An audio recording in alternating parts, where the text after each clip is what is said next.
নমস্কার বন্ধুরা, বিলাসপুর রোজবাবু চ্যানেলে তোমাদের অনেক অনেক স্বাগতম জানাই। তাই বন্ধুরা আজকে কিন্তু ওয়েদারটা ভীষণ খারাপ। দেখো বৃষ্টি হচ্ছে, আর সকাল থেকে আছে 3 দিন ধরে খুব বৃষ্টি। তাই এই ওয়েদারে কিন্তু সন্ধ্যাবেলায় গরম গরম মানে মুড়ি দিয়ে কিছু খেতে ইচ্ছা করে। সবার বাড়িতে সন্ধ্যা হলে কিছু না কিছু খেতে ইচ্ছা করে। তাই আজকে তোমাদের আমি ডিম দিয়ে একটা সুন্দর একটা রেসিপি দেখাবো। এই দেখো, এখানে আমি 4টে ডিম নিয়ে নিয়েছি। আজকে এই ডিম দিয়ে তোমাদের ডিমের চপ বানানো দেখাবো। সহজভাবে ঘরোয়া জিনিস দিয়ে কীভাবে ডিমের চপ বানাতে হয় সেটা তোমাকে দেখাবো। আর তোমরা কিন্তু পুরো ভিডিও দেখবে, আশা করি তোমাদের ভালো লাগবে। তো প্রথমে কী কী লাগে তোমাকে দেখাবো। তো চলো রান্নাঘরের দিকে যাওয়া যাক। ডিমের চপ করতে লাগবে ডিম। এখানে আমি 4টে ডিমে করবো, তোমরা চাইলে বেশি করে ডিমও করতে পারো। এই 4টে ডিম কিন্তু আগে দিয়ে সেদ্ধ করে নিয়েছি। আর এখানে দুটো ডিম নিয়েছি কাঁচা ডিম। এই কাঁচা ডিমটা পরে আমার লাগবে। আর এখানে টোস্ট বিস্কুটের গুঁড়ো, তোমরা চাইলে মুড়ি গুঁড়ো ব্যবহার করতে পারো। সামান্য পরিমাণে এখানে গরম মশলা আর জিরা ভেজে গুঁড়া করে নিয়েছি। আর শুকনো লঙ্কাটাকে ভেজে বেটে নিয়েছি গুঁড়া করে শুকনোভাবে। পেঁয়াজ কুচি, সামান্য পরিমাণে নুন, আর দেখো এখানে 4-5টা আলু সেদ্ধ নিয়ে নিয়েছি। এগুলো লাগবে ডিমের চপ তৈরি করতে।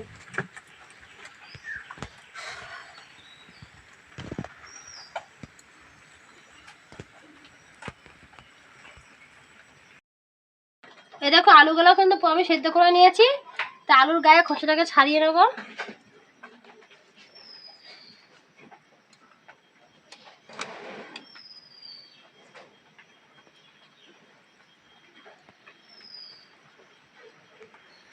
আলু ছোড়াগুলো সব ছুলে নিয়েছি।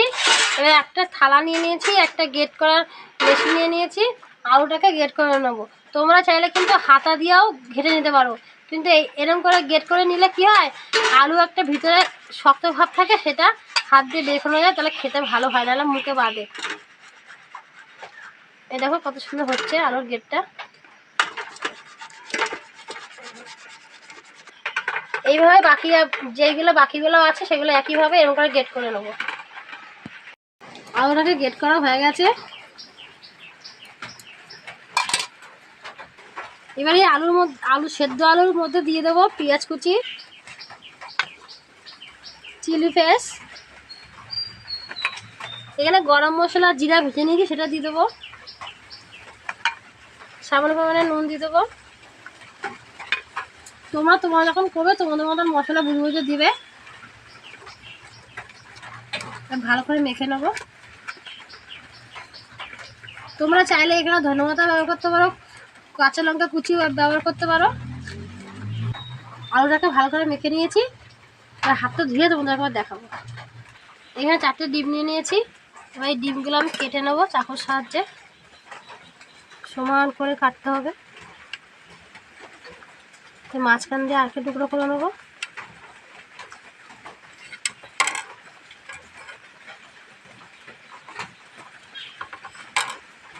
এই যে এইভাবে কেটে নেবো।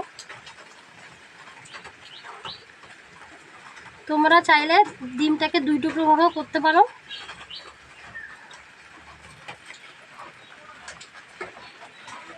বাকি ডিমগুলো ঠিক একইভাবে কেটে নেবো।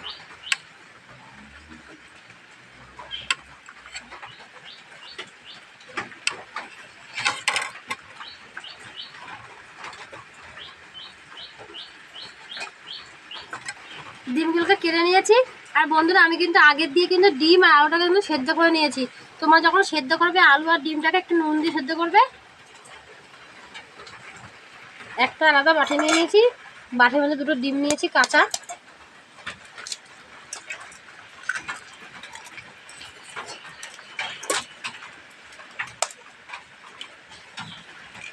এই ডিমগুলো ভালো করে ফাটিয়ে নেব। এবার এই মাখা আলুর কাজ দিয়ে এইখান থেকে আমি অল্প অল্প করে নিয়ে নেব। ঠিক নিয়ে এরকম করে বল তৈরি করে নেব। দিয়ে এই হাতের মধ্যে চাপ দিয়ে নেব। দিয়ে এইখান থেকে ডিম নেব। এই দেখো, সেই ডিমটাকে ঠিক এইভাবে শুয়ে দেবো। শুয়ে নিলে কী হবে, ডিমটা মুখতে ভালো হবে। এবার আলুর পুর দিয়ে এবার মুখটা মেরে দেবে। যদি এখান থেকে আলুর পুর না হয় তবে এখান থেকে একটু নিয়ে নেবে, তাহলেই হবে। ঠিক আছে, দিয়ে এবার সমান করে হাত দিয়ে ঠিক এইভাবে করে নেবে। তোমাদেরকে আরও একটা দেখাবো। এই দেখো এই ভিতরে কি আছে কিন্তু কিছু বোঝা যাচ্ছে। ঠিক এইভাবে করতে হবে। আর ডিমের চপগুলো কিন্তু একটু বড় বড় টাইপের তৈরি হবে। আলুর পুরটা কিন্তু একটু বেশি দেবে। এই দেখো ঠিক এইভাবে সেম বাকিগুলো তৈরি করে নেবো। কিন্তু তোমাদের আরেকটা দেখাবো। আবার এখান থেকে আলু নেবো। আবার একটু আলু নিয়ে নিয়েছি, দিয়ে হাতে চাপ দিয়ে নিলাম, দিয়ে আবার এখান থেকে ডিম নিয়ে নিলাম।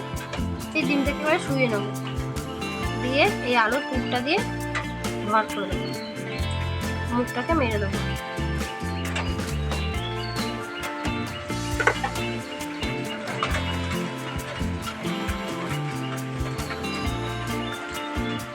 দিয়ে এরকম হাত দিয়ে সমান করে নেবে।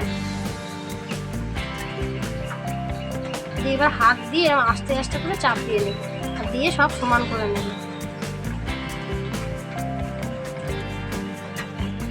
দেখো কতটা সুন্দর হচ্ছে। ঠিক এইভাবে বাকিগুলো আমি চপগুলো তৈরি করে নেব।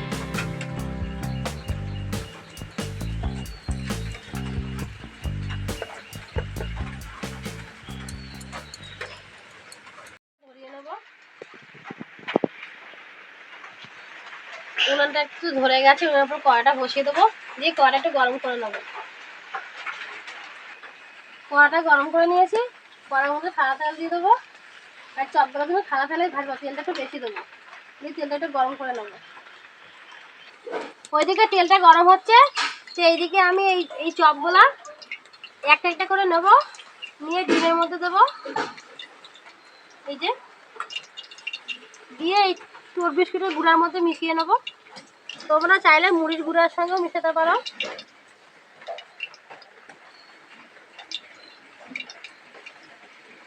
এই যে বাকি সেম একইভাবে এইভাবে দিনগুলো মাখিয়ে বিস্কুটের গুঁড়োর সঙ্গে মাখিয়ে নেবো। যখন চপটা খাবো না মচমচ লাগবে, খেতে ভালো লাগবে। তোমরা মুড়ির গুঁড়াও দিতে পারো, পাউরুটির গুঁড়াও দিতে পারো, কিন্তু বিস্কুটের গুঁড়ো বেশি ভালো লাগে খেতে। তার জন্য তোমাদেরকে বিস্কুটের গুঁড়ো আমি তোমার দেখালাম।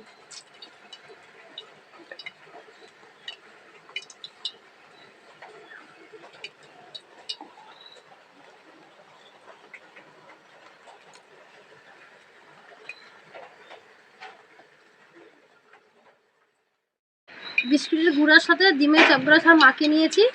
এবার আমি তেলে ভেজে নেবো। তেলটাকে গরম করে নিয়েছি, এবার এই ডিমের চপগুলো তেলের মধ্যে ভেজে নেবো। তুমি একটা একটা করেই ভাজবে, আর উপর থেকে আমি তেলটা দিয়ে দেবো।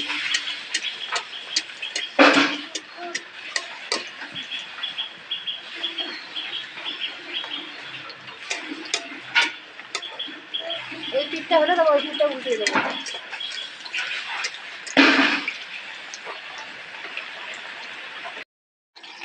এবার আস্তে আস্তে করে এই পাশটা উল্টায় দেবো।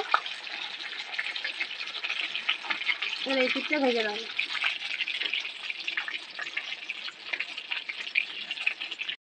এটাকে উল্টিয়ে পাল্টিয়ে ভেজে নিয়েছি, একদম ব্রাউন মানে বাদামি কালার মতন।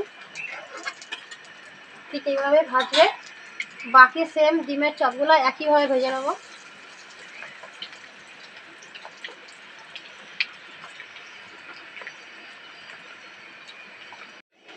ডিমের চপগুলো সব ভেজা হয়ে গেছে, তুলে নিলাম।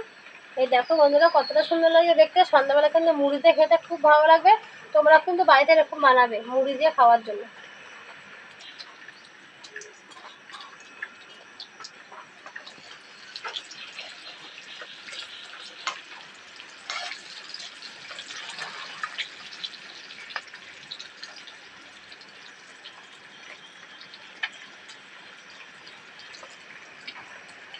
এবার এখান থেকে একটা ডিমের চপ নিয়ে আজকে আমি খেয়ে বলবো কেমন হয়েছে। এটা কিন্তু সন্ধ্যাবেলায় মুড়ি দিয়ে খেতে ভীষণ ভালো লাগবে, আর বাচ্চারা কিন্তু সস দিয়েও খেতে পারো। এটাকে মাঝখানটা ভেজে নিচ্ছি, কত সুন্দর নরম দেখো।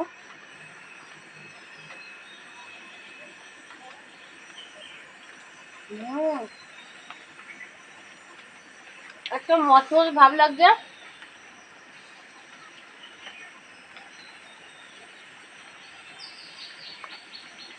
খুব সুন্দর বন্ধুরা, তোমার বাড়িতে না করলে বুঝবে না কতটা সুন্দর। ছোটোরা কিন্তু সস দিয়ে খাবে আর বড়রা কিন্তু মুড়ি দিয়ে খাবে। ছোটোটাও মুড়ি দিয়ে খেতে পারো, কিন্তু এখনকার বাচ্চারা তো খুব সসই ভালোবাসে, ওরা কিন্তু সস দিয়ে বেশিরভাগ সব জিনিস খায়। তাই আমার সন্ধ্যাবেলায় এরকম মুড়ি দিয়ে একটা ডিমের চপ হয়, তবে সন্ধ্যাবেলা টিফিনে কিন্তু ভালোই জমে যায়। তাই তোমরা কিন্তু আমার পাশে থাকবে, আমাকে এগিয়ে যেতে সাহায্য করবে, আর আমিও তোমাদের কাছে আর নতুন নতুন রেসিপি শেয়ার করতে পারবো। ধন্যবাদ, তোমার পরে ভিডিও দেখা হবে। টাটা, তোমরা ভালো থাকো, সুস্থ থাকবে।